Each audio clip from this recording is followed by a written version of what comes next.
Welcome to 9 vibes. నా పేరు క్రాంతి. ఆంధ్ర రాజకీయాల్లో భాగంగా ఈరోజు బీజేపీకి ఉన్న బలం ఎంత, బీజేపీకి ఉన్న బలం ఆంధ్రాలో ఎంత అనే దాని గురించి మనం మాట్లాడుకునే ప్రయత్నం చేద్దాం.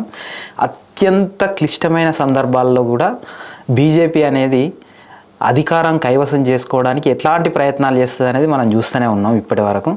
ఉదాహరణగా త్రిపుర తీసుకోవచ్చు, ఒక గోవా తీసుకోవచ్చు. ఈ మధ్యకాలంలోనే మన మహారాష్ట్రలో చేసిన రాజకీయ వ్యవహారాలు మనం చూస్తూనే ఉన్నాం.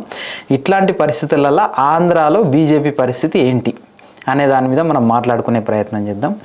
ఆంధ్రాలో బీజేపీకి ఎటువంటి బలం లేదు. కనీసం ఇండివిజువల్గా పోటీ చేస్తే ఒక్క సీటు ఇట్లా గెలిచే అవకాశం ఉంటుంది అంటే లేదనే చెప్పుకోవచ్చు. కాకపోతే ఇప్పుడున్న ప్రత్యేకమైన పరిస్థితులలో చంద్రబాబు నాయుడుకు, టీడీపీ పార్టీకి బీజేపీ అవసరం అనేది ఏర్పడ్డది. ఎందుకు? వైసీపీకి బీజేపీకి ఉన్న అంతర్గత సంబంధం ఉంది అని ప్రజలందరూ అనుకుంటున్నారు ఇప్పటి వరకు ఉన్న ఆంధ్ర రాజకీయాల్లో. దాంతో కేంద్రంలో అధికారంలో ఉంది కాబట్టి ఇక్కడున్న టీడీపీ, వైసీపీ రెండింటికి సంబంధించిన ఎంపీలు మొత్తం 25 మంది ఉంటే 25 మందికి 25 మంది ప్రతి అంశంలో బీజేపీకి సహకరిస్తూనే వచ్చారు ఇప్పటి వరకు. ఎక్కడ ఇట్లా మేము ఆపోజిషన్ చేసింది కానీ ఏది కానీ లేదు. అయితే ఈ క్రమంలోనే టీడీపీ చేయాలనుకుంటాం పని ఏంటి అంటే వైసీపీకి బీజేపీకి ఉన్న ఒక బాండ్ను బ్రేక్ చేయాలనే ఆలోచనతో ఉన్నది. అది బ్రేక్ చేయడం వల్ల ఏం జరుగుతుంది అంటే జనాల యొక్క మూడు మారి ప్రభుత్వ వ్యతిరేక ఓటు చీలకుండా పూర్తి స్థాయిలో ఈ పొత్తు రాజకీయంలో భాగంగా టీడీపీకి డైవర్ట్ అయ్యే అవకాశాలు ఉన్నాయి.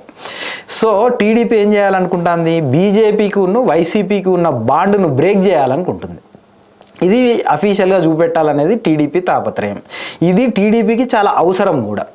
ఎందుకు అంటే లోకేష్కి సంబంధించిన పరిస్థితి చూస్తే ఇప్పటి వరకు రాజకీయాల్లో పూర్తి స్థాయిలో ఎమర్జ్ కాలేదనే మనం చెప్పుకోవాలి. ఈసారి కనుక టీడీపీ అధికారంలోకి రాకపోతే ఫ్యూచర్లో టీడీపీ కనుమరుగయ్యే పరిస్థితి ఇట్లా ఉంటుంది. సో ఇట్లాంటి సందర్భంలో బీజేపీతోని అత్యంత సన్నిహిత సంబంధాలు నేర్పాలని టీడీపీ ఎంత ప్రయత్నించినా టీడీపీ అనేది ఒక విశ్వాసపాత్రుడైన భాగస్వామి కాదు అని బీజేపీ అనుకుంటుంది. దానికి ప్రత్యక్షంగా మనం ఉదాహరణ తీసుకోవచ్చు. చంద్రబాబు నాయుడు పోయిన తర్వాత అమిత్ షా అనే వ్యక్తి 10 నిమిషాల ముందే చంద్రబాబు నాయుడుని వదిలేసి 10 నిమిషాల ముందే ఆ మీటింగ్ నుంచి వెళ్ళిపోవడం జరిగింది. అయితే అసలు పొత్తుకు ఒప్పుకున్నారా లేదా, బీజేపీ ఒప్పుకుందా లేదా అనే దాని మీద చాలా ఊహాగానాలు ఇప్పటికే వస్తున్నాయి.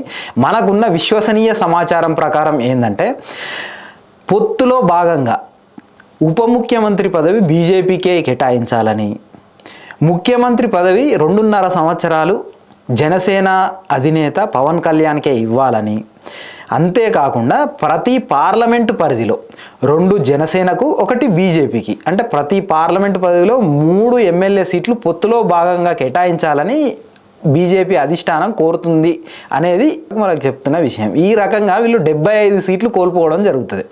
అంటే ఉన్న 175 సీట్లలో 75 సీట్లు పూర్తి స్థాయిలో మిత్రులకే ఇవ్వడం జరుగుతుంది. ఇప్పుడు ఎక్కడైతే జనసేనకు బలం ఉందో అక్కడనే టీడీపీకి ఇట్లా బలం ఉంది. ఉదాహరణ చెప్పుకోవాలంటే కోనసీమ, విజయవాడ, రాజమండ్రి ఇట్లాంటి ప్రదేశాలలో ఇప్పటికే అక్కడ ఉన్న టీడీపీ ఎమ్మెల్యేలు మాకు పొత్తొద్దు, మనం సింగిల్గానే పోటీకి పోదాం, ఇండివిజువల్గానే పోటీకి పోదాం అనే విషయంలో చంద్రబాబును డిమాండ్ చేయడం కానీ వాళ్ళ మీడియా ద్వారా, వాళ్ళకున్న ప్రత్యేకమైన మీడియా ద్వారా బయటికి వాళ్ళ సందేశాలు పంపుతూనే ఉన్నారు. జనసేనను కొంతవరకు పవన్ కళ్యాణ్ కంట్రోల్ చేయడం జరిగింది.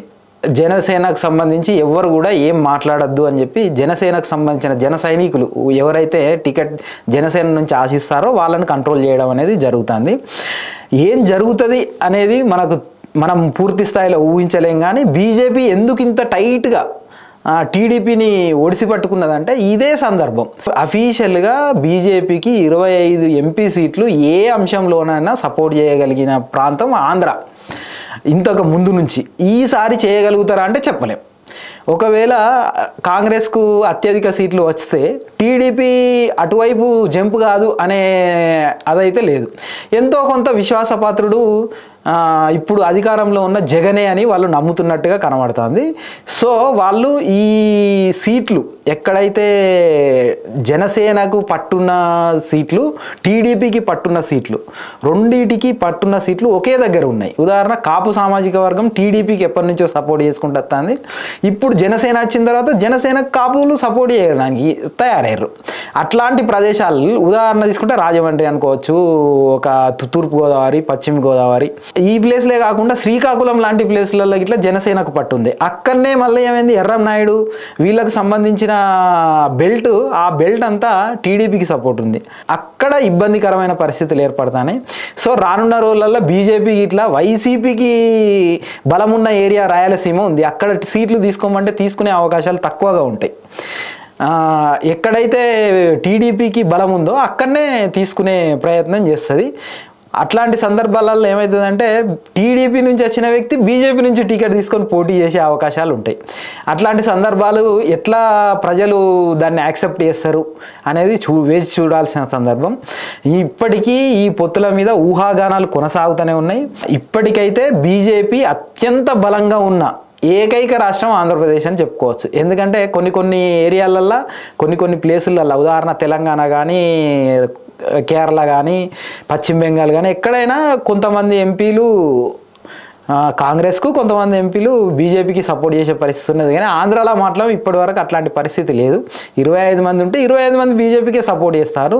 ఈ పరిస్థితిని కంటిన్యూ చేసే ఉద్దేశంలో బీజేపీ అధిష్టానం చంద్రబాబు నాయుడుని కానీ టీడీపీని కానీ వేయింపజేసి మేము అనుకున్నదే సాగాలనే ఉద్దేశంలో వాళ్ళను కంట్రోల్ చేసే పరిస్థితిలో ఉందని భావిస్తున్నారు ఇక్కడ ఉన్న సమాజం. ఇది ఈరోజు బీజేపీకి సంబంధించి ఆంధ్రాలో ఉన్న బలం ఏంటి అనేది చెప్పాలనుకున్న ఉద్దేశం. Signing off Kranti.